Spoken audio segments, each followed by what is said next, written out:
সবাইকে জয় যিশু, praise the Lord. আরেকটি বার পবিত্র ঈশ্বরের সত্যের বাক্য, ইংরেজিতে the truth of the word of God. আমরা রোমিওর পুস্তক থেকে নাই করে আজ 11 মাস হতে যাচ্ছে। রোমিওর পুস্তক থেকে আজকে আমরা 8 থেকে আজকে আমরা আলোচনা করব। বহুদিন ধরে আমরা রোমিওর পুস্তক ধরে দিচ্ছি। রোমিওর পুস্তকের মধ্যে এত ডিটেলস এবং এত গভীরতা রয়েছে যেটা 1 মাস বা 2 মাসের মধ্যে শেষ করা যায় না, অসম্ভব। আমার তো হয়তো শেষ হয়নি, যার ফলে আমাদের নাই করে 10 থেকে 11 মাস চলছে। যাই হোক, আসুন আমরা একসাথে যদি ঈশ্বরের পবিত্র বচনের মধ্যে যদি গেঁথে উঠি, অবশ্যই ঈশ্বরের মধ্যে আমরা গেঁথে উঠতে পারবো। আসুন প্রার্থনা করি। প্রত্যেকটা ব্রত ভগ্নীগণের জীবনে তুমি পরাক্রম করো, তুমি অনুগ্রহ করো, তুমি কৃপা করো। ধন্যবাদ জানাই, যিশুর নামে চাইলাম, আমেন। আজকে আমরা দেখব রোমিওর 8 থেকে। আজকে আমরা দেখব রোমিওর 8-8-এর 31 থেকে দেখব। 31 থেকে আমরা দেখব। প্রথমে ইংরেজিতে পড়ে দিচ্ছি, তারপর আমরা বাংলা সেটাকে নিয়ে আলোচনা করব। এখানে বলছে রোমিওর 8-31, এখানে বলছে what shall we say about such wonderful things as this. ঠিক আছে, তারপর বলছে if God is for us who can ever be against us.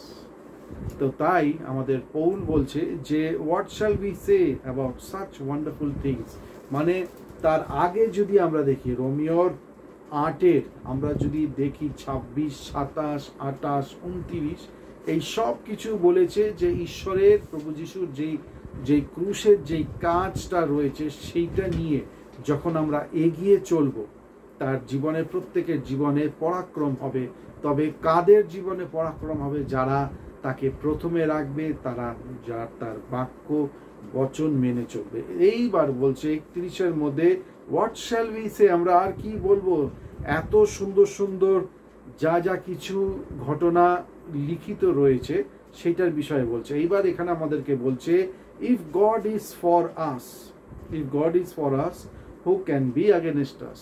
তারপর এখানে বলছে যে প্রভু যিশু যদি আমাদের সাথে থাকে, কে আমাদের বিপক্ষে থাকবে? তবে 32, এইটা বলবার আগে 32টা যাই, এবং 32-এ বলছে since he did not spare even his own son. তার মানে কি? যে সে সদাপ্রভু তার নিজের ছেলেকে পর্যন্ত ছাড়িনি। Spare his own son, since he did not spare even his own son but gave him up for us all. সদাপ্রভুর বিষয় বলছে এখানে, যে সদাপ্রভু তার নিজের সন্তান প্রভু যিশুকেও ছাড়িনি, কিন্তু মানব জাতির জন্য বিলিয়ে এবং ভাসিয়ে দিয়েছে। এইবার আমরা যদি তার ওপরেরটা দেখি, if God is for us who can ever be against us. আমরা অজুহাত দিতে পারি সর্বদা। এইটাই বলছে রোমিওর 8-31-এ বলছে যে আমরা যেন অজুহাত না দেই যে প্রভু যিশু আমার সাথে রয়েছে, কে আমার ক্ষতি করতে পারে? প্রভু যিশু আমার সাথে রয়েছে, আমার কোনো অসুবিধা নেই। প্রভু যিশু রয়েছে, পবিত্র আত্মা রয়েছে, প্রভু যিশুর মধ্যে আমি বাপ্তিস্ম নিয়েছি, প্রভু যিশুর মধ্যে আমি প্রভুভোজ নিচ্ছি, বা প্রভু যিশুর মধ্যে আমি সেই চার্চের মেম্বার হয়ে গেছি, ওই চার্চের মেম্বার হয়ে গেছি। তাই বলছে বাইবেল যে অজুহাত দিলে হবে না। If God is for us who can be against us? তারপর এখানে বলছে since he did not spare even his own son, সদাপ্রভু তার নিজের ছেলেকেও মানে ছাড়িনি, মানব জাতির জন্য তার ছেলেকেও ভাসিয়ে দিয়েছে। এইবার বলছে won't he also give us everything else? ঠিক আছে, তারপর এখানে বলছে 33-এ who dare accuse us whom God has chosen for his own? No one, for God himself has given us right standing with himself. তার মানে সদাপ্রভু প্রভু যিশুকে মানব জাতির জন্য দিয়েছে। কেন? আমরা শুধু বড়াই যেন না করি, কিন্তু তার সাথে সাথে আমার নিজের ব্যক্তিগত জীবন যেন তার শাস্ত্রলিপি হিসাবেই যেন চলি। কিছু কিছু জায়গায় রয়েছে প্রভু যিশুকে বিশ্বাস করেছে, কিন্তু তার মানে বিশ্বাস মানে কি? তার মানে বিশ্বাস বলতে তার বাক্যকে মেনে চলা, তাকে ফলো করা, তার অনুগামী হওয়া। কিছু কিছু জায়গায় এখানে যেরকম বলছে no one, for God himself has given us right standing সদাপ্রভু আমাদেরকে প্রভু যিশুর সাথে ভালো সেই জায়গায় নিয়ে এসেছে। গুড, সদাপ্রভু প্রভু যিশুর মাধ্যমে আপনাকে আমাকে সেই জায়গায় তো নিয়ে এসেছে। এবার প্রশ্ন হয়েছে, আমি কি সেই জায়গাটা মেনটেন করে চলতে পারছি আমার ব্যক্তিগত জীবনে? আমি কি সেই পবিত্রতা ধার্মিকতা মেনটেন করে চলতে পারছি প্রভু যিশুর সাথে? কোনটা? প্রতিদিন আমি বাক্য তো পড়ি, কিন্তু বাক্য পড়বার থেকেও একটা সব থেকে গুরুত্বপূর্ণ ব্যাপার, আমি কি তার বাক্যকে মেনে চলছি? ঈশ্বরের সত্যের বাক্য। তারপর রোমিওর 8:34 এখানে বলছে, 34 এখানে বলছে, who will condemn us? No one, for Christ Jesus died for us and was raised to life for us, and he is sitting in the place of honor at the right hand pleading for us.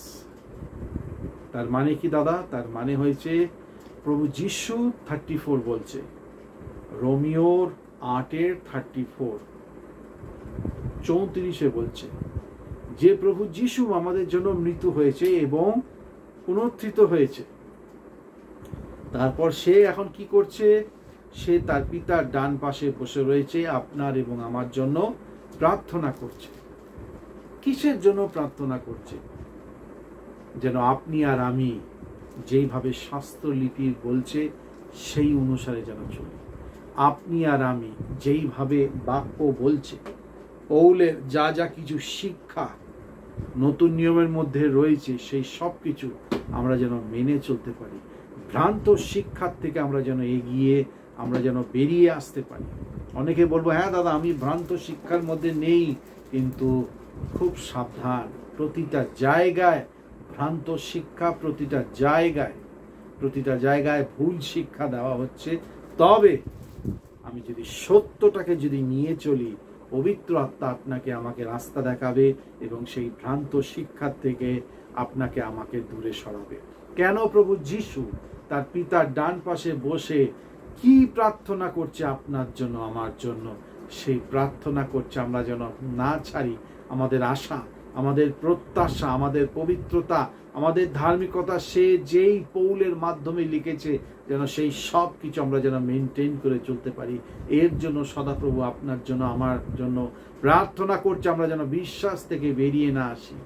হ্যাঁ, রোমিওর 8-এর মধ্যে বলছে যে এখন আর there is no condemnation who live in Christ. ঠিক আছে, সবই বুঝলাম, কিন্তু প্রশ্ন হয়েছে, আমি যদি পাপের মধ্যে এখনো যদি জীবনযাপন করি, আমি যদি কোনো চার্চের মেম্বার হয়ে থাকি, কিন্তু এখনো পাপ রয়েছে আমার জীবনে, এখনো মন্দ কাজ, মন্দ চিন্তা, ব্যভিচার, অন্যায়, অবিচার যদি করি, তাহলে therefore there is no condemnation।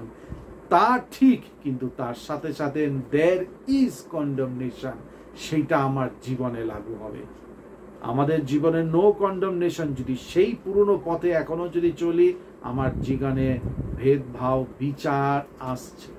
এই হয়েছে রোমিওর 8:31 থেকে যা কিছু বলছে। আশা করি আমরা কিছুটা বুঝতে পেরেছি। অবশ্যই আমরা যদি মেনে চলি, পবিত্র শাস্ত্রলিপির মধ্যে অবশ্যই আমরা গেঁথে উঠতে পারবো। আসুন প্রার্থনা করি। প্রত্যেকটা ভ্রাতা ও ভগ্নীগণের জীবনে তুমি স্পর্শ করো, আশীর্বাদ করো, অনুগ্রহ কর। তোমার কাছে ধন্যবাদ জানাই, যিশুর নামে চাইলাম, আমেন। যারা যারা সাবস্ক্রাইব করেননি অবশ্যই করবেন। The truth of the word of God, ঈশ্বরের সত্যের বাক্যের মধ্যে অবশ্যই যদি মেনে চলি, আমরা গেঁথে উঠতে পারবো। সবাইকে জয় যিশু, প্রেজ দ্য লর্ড।